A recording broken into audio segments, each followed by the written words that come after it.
Coming up on Mornings on the Hill, we're taking you live outside of Kraus-Heinz Hall as the protest continues. We will tell you how our campus is connecting with Wuhan, China, and helping those affected by the coronavirus. And one SU student is tackling the cosmetic business. All that plus your weather coming up on this edition of Mornings on the Hill.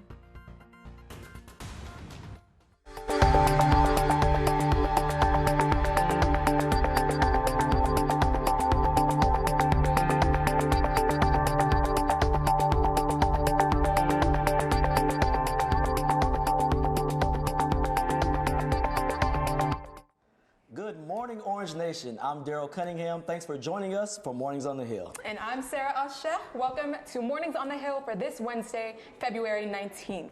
It's day 3 of protests at Kraus-Heinz Hall. Reporter Alexandra Jenner-John is live across the street to share this morning's developments. Yeah, guys, so a lot to break down here. Let's start first looking at Monday. This is when the protests started again for Not Again SU and supporting SU community members and university students. So it started at Kraus-Heinz Hall where they occupied the building. There were about 30 students inside that were being threatened with suspension. Since then, I was just over there. By word of mouth, it looks like there's only about 10 students left in the building right now. No word on if that's because the suspensions were rejected for the students that left by last night. That's not confirmed yet. There are about 10 students outside protesting right now. I spoke to a Not Again SU member. He declined to be spoken to on camera, but he said that they are working through it, that he doesn't want to speak with the administration through an administration program right now, but that he says a lot of the things we're seeing in the emails are not necessarily true. You all woke up to this email this morning. It says that the students of Not Again SU rejected the terms from the administration. They, again, were said that the suspension would be taken away if they got out of Kraus-Heinz Hall by last night at 10 p.m. Also reiterating their offer to speak with the students and relocating to Byrd for the 24-hour period if they want to stay in a building that long. But right now they're occupying Kraus-Heinz Hall, and no students are allowed in their 4 classes. And they also rejected the opportunity to speak with administration. It sounds like the Not Again SU students want to speak with the Board of Trustees. So it's a developing story. We're going to keep looking into it. Check in again at the next half hour, 10:30, top of the hour. We'll get back with more information from the protesters. As of today, there has been 2,000 reported deaths worldwide from the coronavirus. But here in Syracuse, an SU student launched a fundraiser called A Hand for Wuhan, which provides medical supplies for those who are affected by the coronavirus outbreak in China. Our Gabrielle Riles is live in studio with more. I am here with the founder of A Hand of Wuhan, Ruhan Shu. Good morning, Ruhan. Thanks for joining us. All right, let's get into it. Where are you originally from, and how do you connect with the city of Wuhan? Yeah, I'm originally from Beijing, China, and then because there are so many students from Wuhan, and so that we raised the concerns about coronavirus, so that someone from Wuhan just called my friends, and also that we established this fundraising program. Okay, so a friend called you. Yeah. Oh, wow. But is that friend, does they have the virus or no? No, because they are really concerned about their families, because, Wuhan is affected by coronavirus a lot. Okay. So what prompted you to start a fundraiser? Just because for the coronavirus disease among China, and also there's 99% cities which are affected by coronavirus. So that most of the Chinese people we are aware of that coronavirus. So that we want to start a fundraising program and to help them to solve the problem. Yeah. So what items are you guys sending over to China? Yeah, we have already buy several goggles and coveralls, also masks to help them. And also we'll buy some food and to help them because they are also lack of food. Gotcha. Are you worried if the items will be able to reach Wuhan? I'm not worried about that because now all the logistics company and all the customs service and also for the government transportation that they are all connect with the hospital so that the government are really helpful and that we can send the supplies directly to hospital. Okay. How has the Center of International Services helped your project? Yeah, because they are the leader of this fundraising program, and we use their platform to create that fundraising program, and then establish a donation platform, and based on their website, and also the Center for International Services, Director Huang, and he helped us with all the fundraising program and contact with the hospital, and also contact with the audit department in the Syracuse University. Yeah, and how did you guys set the price or the amount that you wanted to raise? Like, Yeah. how did you and your team think of that amount? Yeah, because at first we want to raise $30,000, and because that we calculate for the price of the masks and coveralls and goggles, and so that we get a total of $30,000. But after 24 hours, we reach that goal, so that we change the price to $50,000. Yeah, in order to buy more. And you guys surpassed that. Yeah, Extra 3,000. Yeah, of course. Gotcha. So are you guys just still taking donations, just taking more if people want to donate? Yeah, we decided to start a new fundraising platform, and then we want to raise more money because now we have already buy more than $30,000 of products, and then some of them are already shipped to Wuhan. And where have you been purchasing these products from?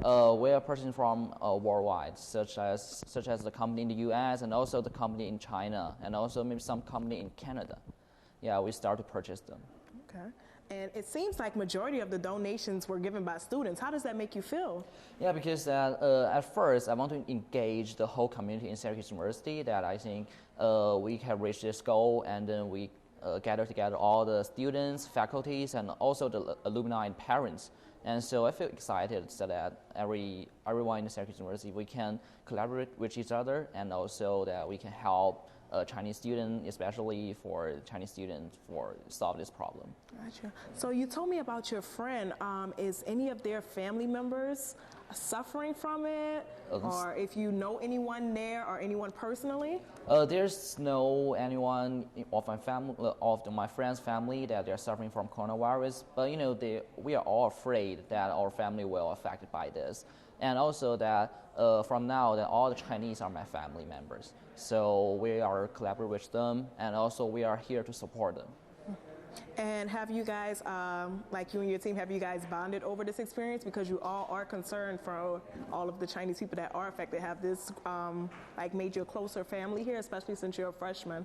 Yeah, because that most of the Chinese family that they are affected by the coronavirus, and even though I'm outside China, so that I'm still concerned about that. All right, you guys. Well,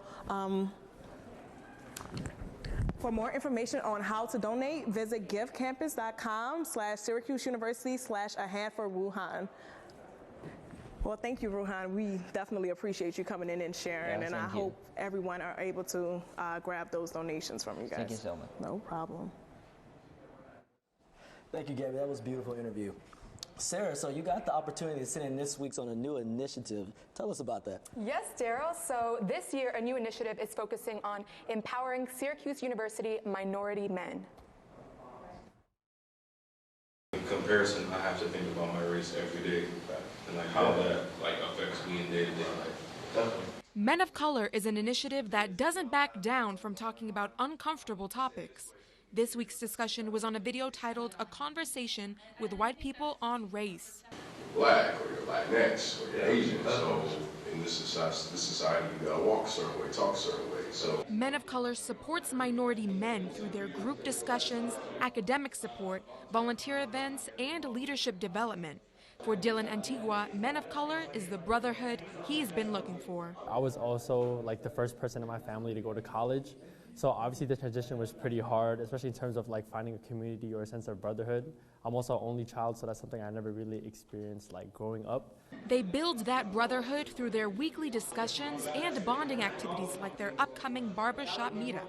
Avinash Jagru says this couldn't have come at a better time. I kind of felt that I felt a bit marginalized by the school, a bit ostracized as well. And I got the email literally right after the first sit-in, and I thought, wow, this is dope. This could potentially make a difference. And for their graduate coordinator, DeAndre Henderson, it's definitely really rewarding because in the beginning, you never know. With it being the first year, with it being the inaugural year, you never know what the turnout is going to be, what the numbers are going to be, if it's the numbers are going to shrink every single week. But we've maintained consistency throughout the weeks. Men of Color is hosting their convocation March 26th from 7 to 9 p.m. at the Sheraton. And Daryl, it was honestly such a great experience to be in that room and to hear all of these students that are specifically minority men talk about topics that not a lot of people want to discuss, specifically race related, you know? I definitely think that's a beautiful organization for honestly bringing men together from all walks of life. That's extremely important, and definitely to give men a safe place to open up and discuss their opinions, their views, and how they feel. So I feel like that's a beautiful initiative that they're bringing to Syracuse University. Exactly. I'm glad we were able to talk about it here on Mornings on the Hill. So it's time to check your weather for today. Jillian Andrews is live out on University Avenue to tell us what to expect. How's it feeling out there, Jillian? Good morning, everyone. Believe it or not, it was actually a pretty mild start to the day. Temperatures last night started to warm up into the upper 30s, low 40s. However, as you can see, we're back to that Syracuse snow, and they've started to cool down. This change in temperature actually made for some slick conditions earlier today. We had snow melting, and that ended up making some slick conditions because it froze back over. As for what it feels like right now, it's actually 31 degrees outside, but it feels like 21 degrees with that wind and the snow. 69% chance of humidity. Surprisingly, during the day today, not too much accumulation, but that is not the case tonight. I will tell you more later coming up about the snow advisory happening tonight into tomorrow. Back to you guys in the studio. Thanks, Jill. Sarah, me and you being both from the South, I have not yet, honestly, I don't understand the weather here. I don't think we're ever going to understand it. The snow, it just doesn't stop. That's the thing. We woke up, it was not snowing, and now it's snowing outside. This weather is crazy. Coming up here on Mornings on the Hill, I take you to the New Hampshire Democratic primary. Also coming up, an SU student is taking the makeup industry by storm. Stay with us for those stories and much more here on Mornings on the Hill. I had the opportunity to cover the Elizabeth Warren campaign in New Hampshire for the Democratic primary for KOCO Oklahoma City. This is just a little look into how my week went. I'm here at Senator Warren's election watch night party in New Hampshire. You can look behind me, you'll see Senator Warren actually taking selfies with her supporters. We were notified that businessman Yang and Senator Michael Bennet have suspended their campaigns. Elizabeth Warren made sure to tell her supporters that she's going to continue to dream big, fight hard, and win. Dream big! Elizabeth Warren made a public appearance at Get Out the Vote in Derry, New Hampshire, with over 200 people. All right, so we're having just a few technical difficulties with that package, but I was there, so I can definitely talk about what you said. How was it, Daryl? You were there for about a week. A whole week. It was honestly, it was a great experience. Me being new to political, like being in the political world, I think any journalist should at least experience that at least one time in their life. To be there and to cover Elizabeth Warren campaign for the entire week, to actually meet other reporters who've been doing it for 5 and 15 years, it was a true experience, you know, because you really get an inside look of the political world. That's awesome. I mean, you were there. I mean, you basically were inside history, you know? I was. Did you get bit by the political bug, or? I did it to where I would go back to another primary, but not nothing I would do consecutively or all year round. But I would definitely go back. I think it was a wonderful experience. That's awesome. One of the biggest things that I loved is that a lot of the candidates were personable. They took the time to come up to speak to you. They actually, Elizabeth Warren, she hugged each person that came, each supporter that came to her event. And if she was not able to do it, she had her dog that also was there taking photos.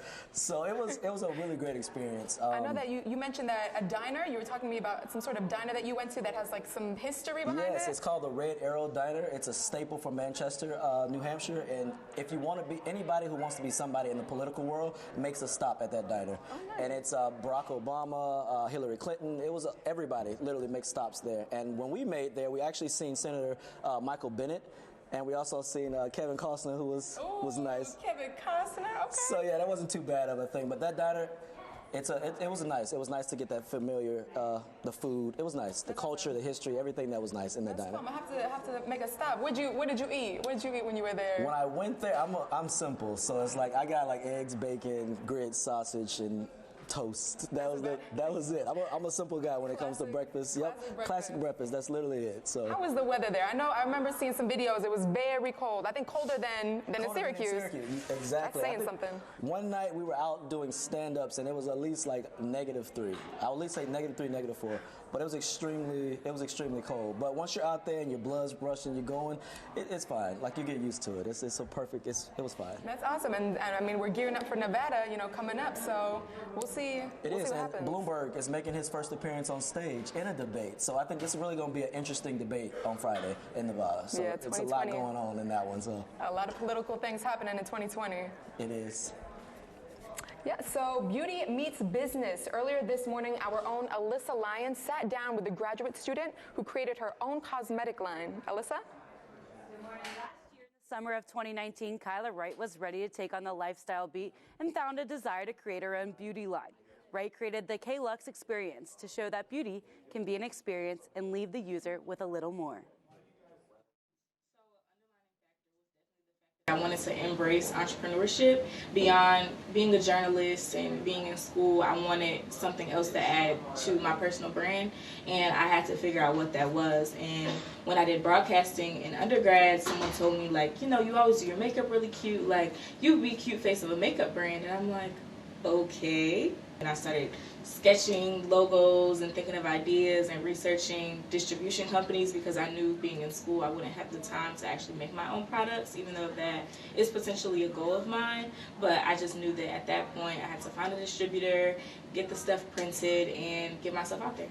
The K-Lux experience is for the everyday woman to the glamorous woman who loves to beat her face every single day, because no matter how big or how small, I want beauty to be an experience for all women. So if somebody were to go beyond your website to buy your products, where can they find them? They can find me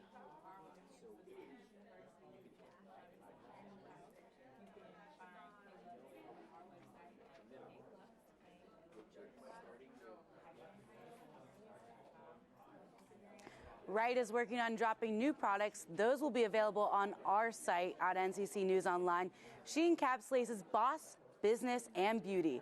For Mornings on the Hill, I'm Alyssa Lyons. Well, I'm all for supporting student businesses, and I love makeup, so I'm going to have to check that out. See, I don't know anything about makeup. All I know is Fenty, that's Rihanna. That's all you know. That's the only thing I know about it. That is literally the only thing I know about makeup. Well, something about student businesses, I don't know if you know, but I did have a student business in high school. Not a lot of people know. It's a smoothie business. I seen a video of that. I did a commercial. Video. Yes. Smoothies. I mean, it was hard, honestly, like starting it up. I mean, you have an idea and you don't really know where it's going to go. You have to, obviously, specifically with the smoothie business, get the ingredients. You have to, get the approval from school and everything. But it's really rewarding having a student business because you're giving back to your your campus, and it was great. Made a lot of money, I seen the video, and you actually rap. Do you even remember? We didn't have to bring that do you up. remember like a line from the rap of the smoothie? I remember the whole thing. Go ahead, just give it a little bit of it. It was a parody from YOLO. Okay. It was about our new compost cups that we were going to incorporate with the smoothies. Let's see if yeah, you got me on the spot, so it's kind of, you best compost pronto. Yeah, we'll have to pick up on this. I'll send the video in the link, but it's fine. It's fine. Good. Still to come here on Mornings on the Hill, the SU bookstore is going green. Stay with us. That story and more just ahead.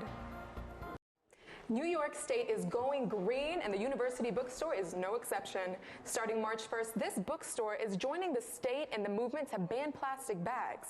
The bookstore will offer 2 alternative options if students forget their reusable ones. The store will have one bag for 99 cents and the other for $1.99. They will also have paper bags. New York State uses 23 billion plastic bags annually. This movement is not only happening in grocery stores, but also home improvement stores, department stores, and bookstores. So how do you guys feel about this green movement going on with the reusable bags? Actually, I think it's a good thing. It's about time. But I will admit, I love having a plastic bag to carry my stuff, and it just makes it so much easier and more convenient. But it's a good thing. I'm glad they're doing this. It's actually a pleasure to actually sit down. You guys are the 1030 anchors, Marsha Augustin and Cole Johnson. How you guys doing, though? I'm feeling good. All right. Cole, what is your take on it? I mean, it's something that's happening, going statewide and nationwide. I mean, we saw Wegmans kind of move into that over the summer. So, I mean, I think it's good. I think I walked in my house the other day, and my parents had paper bags. I was like, whoa, what's going on here? Am I the only one that forgets their reusable bags, though? I get a bunch of them, and then as soon as I get to the store, I'm like, where are all those bags? No, you're not. No, I actually do that. I go there and I load up on plastic bags. I just think it's easier to carry than, paper bags, but I understand that. It's important. It is. That's what I mean. It's just so much more convenient because, I'll have a whole bunch of reusable bags, and then when I get to the supermarket, I'm like, wait, I was supposed to bring these bags with me. We're going to make do, though, Yeah. And it's good that the bookstore they said that they have another option for if we forget our reusable bags. They'll have another option for us. It's always good to have options. It's always good. Well, thank you guys for joining us. It's fun. We got to learn more about these bags, honestly, to help our environment out. So. It's important. That will do it for us this morning. I'm Daryl Cunningham. Thanks for watching Orange Nation. And I'm Sarah Ashef. Don't go away. Mornings on the Hill continues right after the break. Marsha and Cole and the rest of our team will be back with much more.